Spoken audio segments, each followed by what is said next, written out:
Hoje, domingo de carnaval, né? Sou o pastor Wilson Nascimento. Quero deixar uma palavra para a meditação dos nossos amados, né? Deixar uma palavra para a meditação dos nossos amados.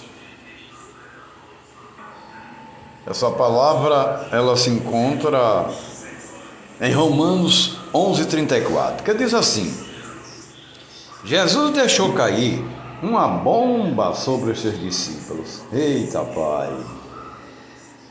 Meus irmãos, a Bíblia nos diz que naquele momento Jesus começou a explicar aos seus discípulos que era necessário que ele fosse para Jerusalém, né? E sofresse muitas coisas nas mãos dos líderes religiosos daquela época, todos os chefes dos sacerdotes e dos mestres da lei, e fosse morto e ressuscitasse ao terceiro dia.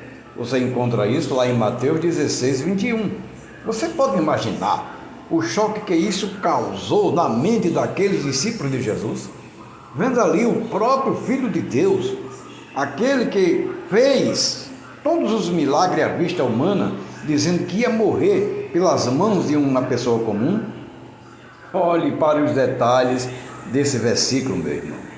Jesus já havia mencionado essas coisas antes, várias vezes, né? Mas deixou bem claro em detalhes. Na língua original, a palavra que Jesus usou para morto fala de uma morte violenta. Uma morte terrível que foi a de Jesus, né? Que morreu na cruz, que era a morte mais feia e terrível daquela época. Imagine que os discípulos, né, devem de ter pensamentos. E o que pensaram naquela época? O Senhor vai morrer, meu Deus, meu Jesus, o que você está falando? Ser morto? Então não quiseram acreditar verdadeiramente que Jesus estava se conduzindo a si próprio para ser morto pelo meu e pelo seu pecado. Como isso poderia um dia ser parte de qualquer plano de vida nosso? Então Pedro decidiu repreender Jesus, mas veja mesmo, né?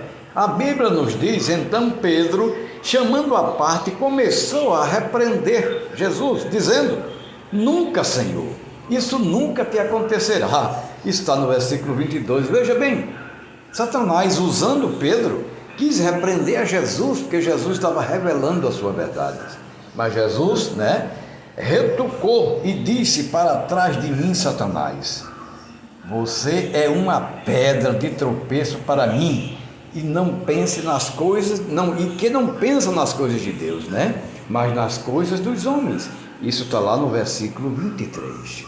Pedro estava, meus irmãos, tentando dar conselho para Deus. Você já se pegou assim? Eu mesmo já. Quantas vezes, né, a gente pede uma coisa a Deus da nossa maneira e vamos lá exigir que Deus faça da maneira que a gente quer e achamos conveniente. Informamos a Deus os nossos planos e em seguida pedimos a Ele que faça do nosso jeito. Começamos a dizer: Deus, faz assim. Há um ditado popular que diz que se você não pode impedir que um pássaro voe sobre a sua cabeça, mas você pode inventar, meu irmão, que ele faça um ninho no seu cabelo, na sua cabeça, né? Que as suas mãos estão ali alcançando. Podemos parar o pensamento, né, de bater a porta da nossa imaginação, mas também não podemos, meu filho, convidá-lo para conviver diariamente conosco, como Pedro aprendeu a coisas, pensamentos que nós pensamos, mas que não são para viver eternamente. Então é isso. Quando você pedir uma coisa a Deus, deixe Ele fazer da maneira que Ele achar conveniente e bom para você. Peça a Deus sem fazer exigências de maneiras, né, que você queira fazer. É isso aí, meu irmão. Vamos meditar nessa palavra no dia de hoje, nesse domingo, entregando toda a nossa vida a Deus, entregando verdadeiramente e não querendo tomar decisões como Deus deve agir na minha e na tua vida. Que Deus o abençoe.